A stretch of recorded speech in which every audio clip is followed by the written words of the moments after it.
प्रधानमंत्री केपी शर्मा ओली आ काठमांडू महानगरपालिका के नगर प्रमुख बालेन शाह बीच के ईगो के लड़ाई फेर से चर्चा में छै।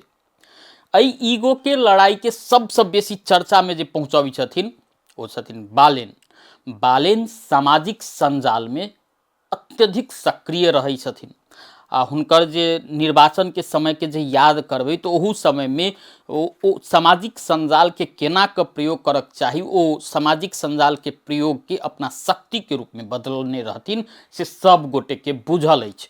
ओ अपन पोस्ट के माध्यम से वही समय से अखन धरि चर्चा में रही छथिन, कखनो तीत पोस्ट तो कखनो नरम पोस्ट, मुदा अत्यधिक पोस्ट जे देखबै ओ गरमायल पोस्ट सब रही छै। आ पिछला समय में तो प्रधानमंत्री केपी शर्मा ओली विरुद्ध ओ कनी बेसिए आक्रामक रूप में प्रस्तुत होइत आबि रहल छथिन। बालेन या जे आबऽ वाला जेठ महीना छै ओहि में ओ जेठ महीना अयला के बाद में ओ काठमांडू महानगरपालिका के नगर प्रमुख भेला। 3 वर्ष पूरा भ जेतनि हुनका।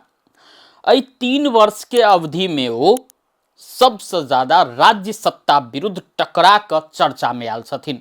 एहि अवधि में ओ सिंह दरबार में आगि लगाव से लऽ प्रधानमंत्री केपी शर्मा ओली के अपन कार्यकर्ता के सामान्य ज्ञान देवा के उपदेश धरि के सामाजिक संजाल में पोस्ट क चुकल छथिन। एहि पोस्ट के माध्यम से लगे छै जे ओ प्रधानमंत्री केपी शर्मा ओली विरुद्ध आक्रामक छथिन। आक्रामक किया?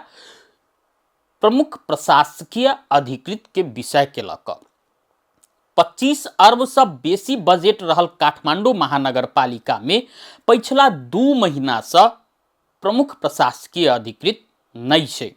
आ इम्हर प्रधानमंत्री केपी शर्मा ओली सेहो बालेन संगे के वाक युद्ध के अपन ईगो के लड़ाई के रूप में सेहो परिणत क चुकल छथिन। प्रधानमंत्री केपी शर्मा ओली सेहो काठमांडू महानगरपालिका में तत्काल प्रमुख प्रशासकीय अधिकृत पठाबऽ के अवस्था नहीं रहल, बेर बेर कहैत आबि रहल छथिन। एकर एकैटा कारण छै जे काठमांडू महानगरपालिका नक्शा स्वीकृत करऽ में चलखेल केने से आरोप लगैत आबि रहल छै। ओहि के लऽ कऽ एकटा छानबीन समिति बनलै जेकर समयावधि सेहो देल गेलै प्रतिवेदन सार्वजनिक करऽ के, मुदा ओ प्रतिवेदन अखन धरि नहीं आयल छै। जाहि के बाद में प्रधानमंत्री केपी शर्मा ओली के कथन छनि जा धरि ओ प्रतिवेदन सार्वजनिक नहीं हेतै ता धरि हमसब काठमांडू महानगरपालिका में प्रमुख प्रशासकीय अधिकृत नहीं पठेबै से कहैत आबि रहल छथिन। जाहि के बाद में बालेन फेर से आक्रामक रूप में प्रस्तुत होइत सामाजिक संजाल में अपन आक्रोश व्यक्त केलखिन। ओ कहलखिन प्रधानमंत्री केपी शर्मा ओली हमरा सबके भूखले मारऽ के प्रयास कर रहल छथि। प्रधानमंत्री जी अपन ईगो के लड़ाई में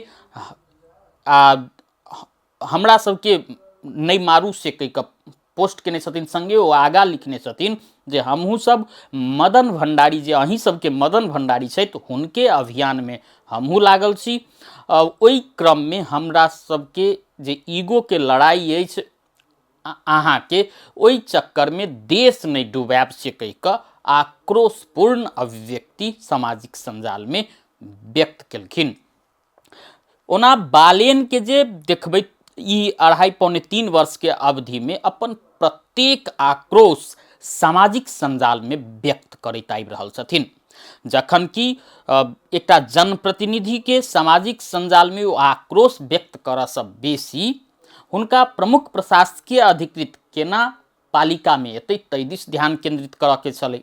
मुदा ओहो एकटा ईगो के लड़ाई बना चुकल छथिन। ओहो देश के सबसे सर्वोच्च पद में रहल प्रधानमंत्री कार्यकारी पद में रहल प्रधानमंत्री केपी शर्मा ओली विरुद्ध ओ लागल छथिन। सामाजिक संजाल के जो हुनकर स्टेटस सब देखबै ओ ओहने लगैत रही छै।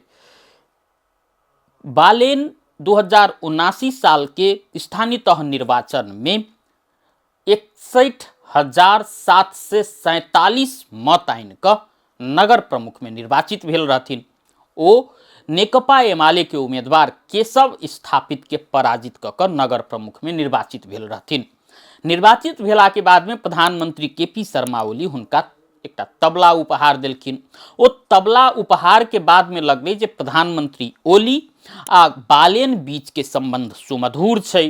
किछ दिन ओ संबंध चलबो केले, मुदा एकाएक हुनका संगे के वाक युद्ध सामाजिक संजाल में शुरू भ गेलै, जाहि के बाद में ओ एक बेर त एहन स्थिति भेलै जे बालेन के समर्थक सब प्रधानमंत्री केपी शर्मा ओली के सामाजिक संजाल में अनफॉलो कर के अभियान धरि चलने रहे, जे बहुते दिन धरि चललो रहे। ओ आक्रोशपूर्ण व्यवहार दुनू गोटे बीच के अखनो धरि जारी छै, जाहि के बाद में काठमांडू महानगर पालिका के जे काज सब होबक चाही से प्रभावित होइत आबि रहल छै। ओना एकटा जनप्रतिनिधि के अपन आक्रोश सामाजिक संजाल में व्यक्त करऽ सँ बेसी अपन काठमांडू महानगर पालिका के केना के काज द्रुत गति में आगा बढ़तै तै दिस ध्यान केंद्रित करबाक चाही छलै। संगे प्रधानमंत्री केपी शर्मा ओली के सेहो एहि के मोछ के लड़ाई नहीं बना क ई विवाद केना के समाधान हेतै तै दिशा में ध्यान केंद्रित करबाक चाही छलै, नहि कि एकटा स्थानीय तह के प्रमुख संग एहि किसिम से ईगो के लड़ाई खेल के छलै। यदि एहने अवस्था रहल तो देश के राजधानी रहल काठमांडू महानगर पालिका में सेहो विकास निर्माण के काज सब निश्चित रूप से प्रभावित हेतै।